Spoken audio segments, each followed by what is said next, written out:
प्रभु यीशु मसीह के नाम में आप सभी का स्वागत है मसीह प्रेमी चैनल पर। प्रियो, मुझे बड़ा आनंद है इस बात का कि इस वीडियो में मैं मसीह में अपने प्रिय भाई बहनों से दो बहुत ही अद्भुत और चमत्कारी गवाही साझा करने जा रही हूँ, जिसमें से एक तो मेरी अपनी गवाही है जो अभी कुछ ही दिन पहले 27 जून को घटी। पिता यीशु ने जो चमत्कार मेरे जीवन में किया उसे आप सबसे साझा करके प्रभु की महिमा करने से मैं खुद को रोक नहीं पा रही हूँ। प्लीज प्रियो, मेरी विनती है कि अगर आपको गवाही पसंद आए, दिल को छू जाए, विश्वास बढ़ाए और प्रभु में आगे बढ़ने में उत्साहित करे, तो इस वीडियो को शेयर करके अपने और भी मसीही भाई बहनों तक पहुँचाइएगा। और हाँ प्रियो, इस गवाही में जो दूसरी गवाही है वो तो किसी भी ऐसे व्यक्ति को जो मसीह को नहीं जानता मसीह के बारे में सोचने को मजबूर कर देगी। तो इस वीडियो को उन भाई बहनों के साथ भी शेयर करें जो मसीह को नहीं जानते, ताकि वो भी परमेश्वर के प्यार को महसूस करने पाए। प्रियो, मैं अपनी गवाही से शुरू करती हूँ। 27 जून की दोपहर को 1:30 बजे के करीब बाहर बहुत बारिश हो रही थी, इतनी कि हमारी सोसाइटी के गेट के बाहर पानी इतना भर गया कि घुटने तक पहुंच रहा था। और उस समय मैं घर में थी और कुछ काम करते वक्त एक चाकू मेरे हाथ में था जो कि मैं यूज करके रखने जा रही थी। और जैसे ही वो चाकू मैंने रखने के लिए हाथ बढ़ाया, वो चाकू सीधा मेरे हाथ से छूटकर मेरे ही पैर पर गिर गया। और उस चाकू का जो आगे वाला पॉइंटेड पार्ट था वो सीधा मेरे पैर पर गिरा, जो कि बहुत ही शार्प था, धारदार था। प्रियो, ये कोई नई बात नहीं थी। अक्सर हम काम करते वक्त चीजें हमारे हाथ से छूटकर गिरती है। उसी तरह वो नाइफ भी मेरे हाथ से इसके पहले कई बार गिरा है, पर इस बार जो हुआ इसके पहले कभी नहीं हुआ था।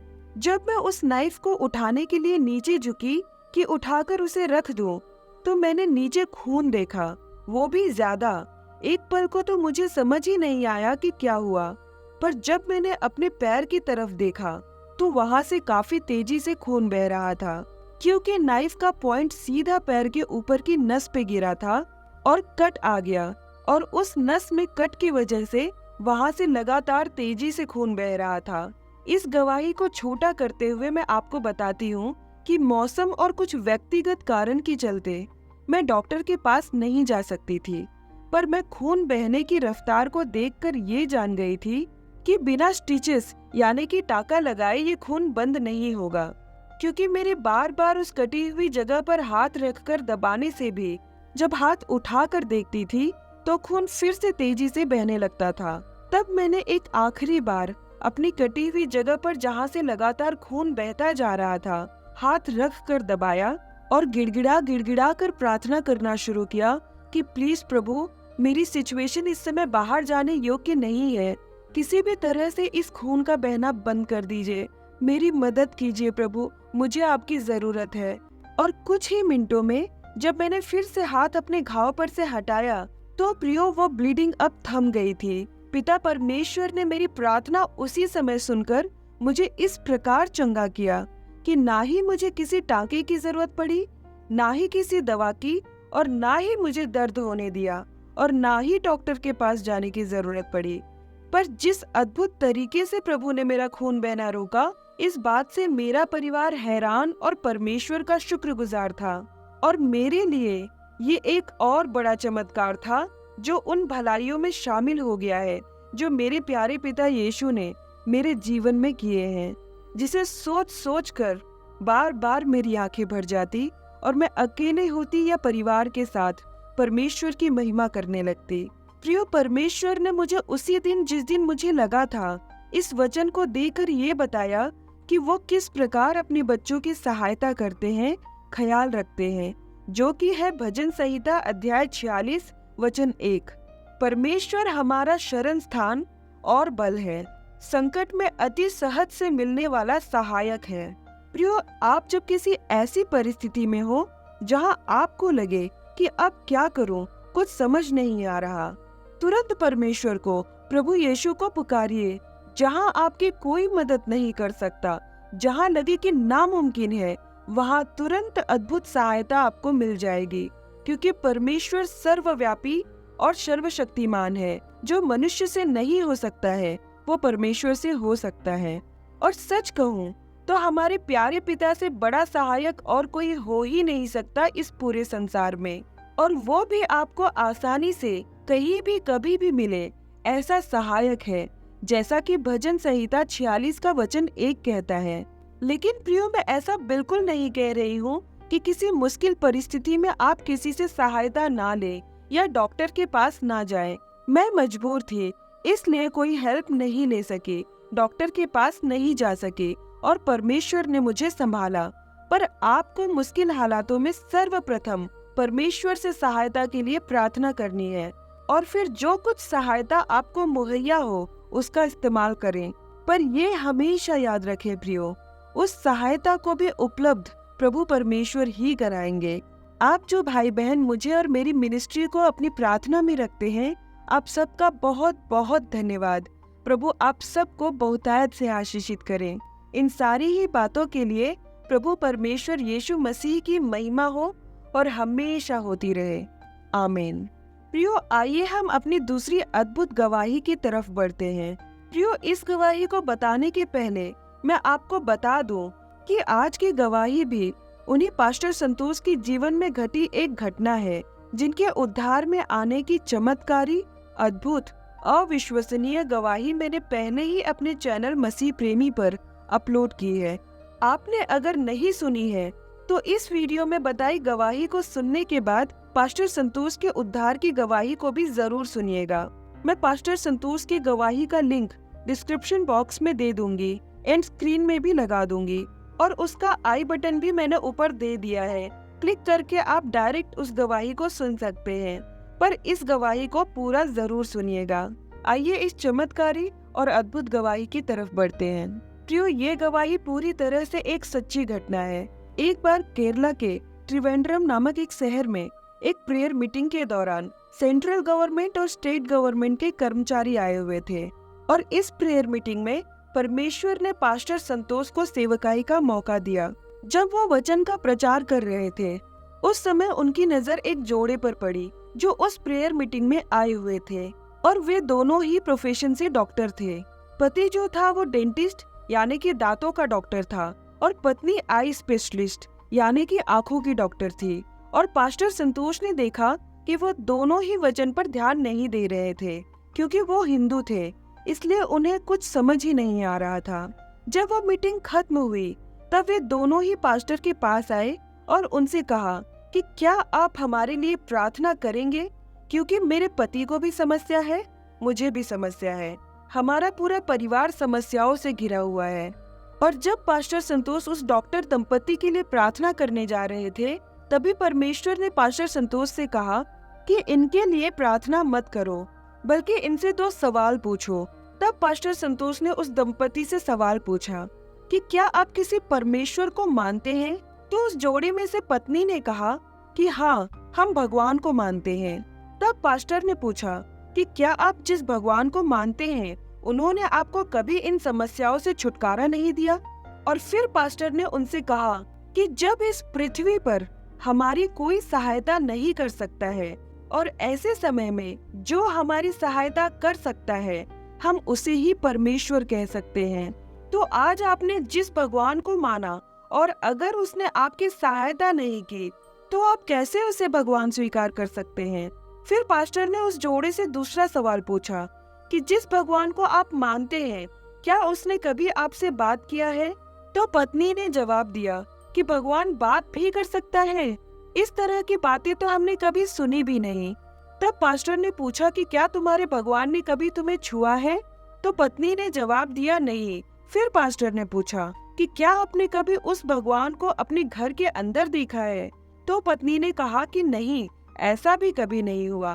तब पास्टर ने उनसे कहा कि जो ना बात कर सकता है, ना छू सकता है, ना दिखाई दे सकता है, ऐसे को आप कैसे परमेश्वर मान सकते हैं?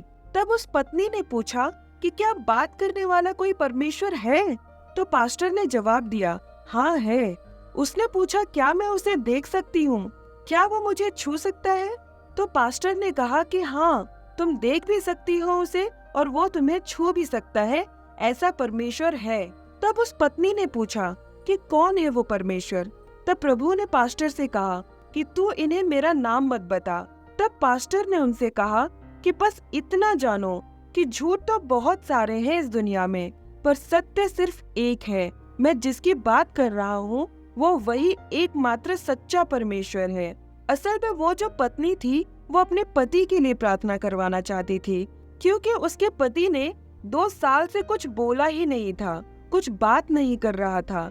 ऐसा नहीं था कि वो गूंगा था, पर फिर भी पूरे 2 साल से वो बात नहीं कर पा रहा था। और अगर एक दांत का डॉक्टर बात ही ना करे तो कैसे चलेगा। इसलिए वो पत्नी, जो खुद भी एक आँखों की डॉक्टर थी, अपने पति के लिए प्रार्थना करवाना चाह रही थी। और जब वो पास्टर से अपने पति की समस्या बता रही थी, तब पास्टर को प्रभु ने ये बताया कि सिर्फ इसके पति को ही नहीं, बल्कि इसे भी एक समस्या है। वो है चर्म रोग की, मतलब स्किन डिसीज। तब पास्टर ने उस पत्नी से कहा कि तुम्हारे जीवन में भी एक समस्या है। तो उसने कहा कि क्या समस्या? तो पास्टर ने कहा कि तुम्हें सोराइसिस है, जो कि एक चर्म रोग है। तब उस पत्नी ने बताना शुरू किया कि उसे बाय बर्थ, यानी कि पैदा होने के साथ से ही ये बीमारी थी, जिसमें उसके शरीर में से चमड़ी निकल जाती थी। और उसने अब तक उस बीमारी से ठीक होने के लिए पूरे 34 लाख रुपए खर्च कर दिए थे, पर अब भी वो ठीक नहीं हुई थी। तो पास्टर ने पूछा कि 34 लाख क्या सिर्फ दवाओं में खर्च किए? तो उस स्त्री ने बताया कि नहीं, सिर्फ दवाओं में ही नहीं, कन्याकुमारी में एक मंदिर है, वहाँ पर उसे किसी ने बताया कि अगर अपने ही ऊंचाई की एक मूर्ति बनवाकर खड़ी करवाएगी तो वो जो चाहती है वो पूरा हो जाएगा। उस पत्नी ने कहा कि मैंने वो भी किया और ऐसा करके मुझे 4 साल भी हो गए हैं, पर अब भी कुछ आराम नहीं मिला। पर आपको किसने बताया कि मुझे ये बीमारी है? उस स्त्री ने पूछा। तब पास्टर ने कहा कि वही तो मैंने आपसे कहा कि एक बात करने वाला परमेश्वर है, उसी ने मुझे बताया। तब उस पत्नी ने कहा कि अगर ऐसा है तो आज ही मुझे वो बात करने वाला परमेश्वर चाहिए। मैं कैसे प्रार्थना करूं इस बात करने वाले परमेश्वर को पाने के लिए? आप मुझे बताइए। तब पास्टर ने उस पत्नी से पूछा कि क्या तुम्हारे घर में कोई पूजा का स्थान है? तब उस पत्नी ने बोला कि एक बड़ा पूजा का स्थान है मेरे घर में, जहां मैंने 300 भगवान को बिठाया है। उसने पास्टर से पूछा कि क्या मैं वो सब मूर्तियां वहां से निकाल दूं? तो पास्टर ने जवाब दिया कि नहीं, वो सब वही रहने दो और उन्हीं सब के बीच जाके तुम खड़ी होना और इस प्रकार कहकर प्रार्थना करना कि जो सच्चा परमेश्वर है वो उतर आए। उस मीटिंग को खत्म होने के बाद एक दूसरे कन्वेंशन में भी पास्टर को प्रचार करना था, तो वो उस कन्वेंशन में चले गए। और जब वो उस मीटिंग में वचन का प्रचार कर रहे थे, तब उनकी नजर उनके फोन पर गई। तब उन्होंने देखा कि किसी अननोन नंबर से उन्हें बार बार कॉल आ रहा था। जब उनका प्रचार खत्म हुआ, तब उन्होंने उस नंबर पे कॉल किया तो देखा कि ये उसी डॉक्टर का कॉल था। और उस डॉक्टर ने पास्टर से कहा कि आपको अभी के अभी मेरे घर आना होगा। पास्टर उस डॉक्टर के घर गए। प्रियो, यहाँ आपको पता है क्या हुआ? पास्टर का स्वागत उस डेंटिस्ट ने किया हाथ मिलाकर और अपने मुंह से प्रेज द लॉर्ड बोल के, जिस डेंटिस्ट ने पिछले 2 साल से मुंह से एक शब्द भी नहीं बोला था। और पास्टर ने पूछा, यहाँ पर हुआ क्या है?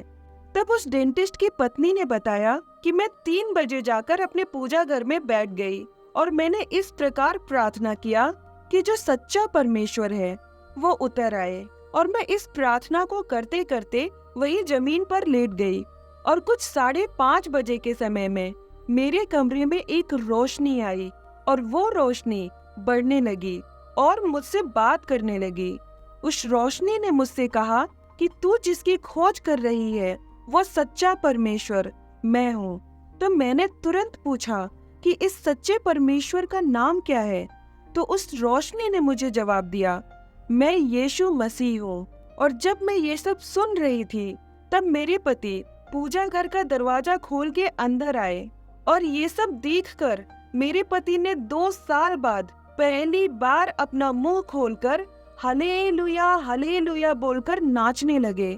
और उसी समय जब मैं जमीन पर लेटी हुई थी, मेरे शरीर की चमड़ी निकलने लगी और उसकी जगह नई चमड़ी आने लगी।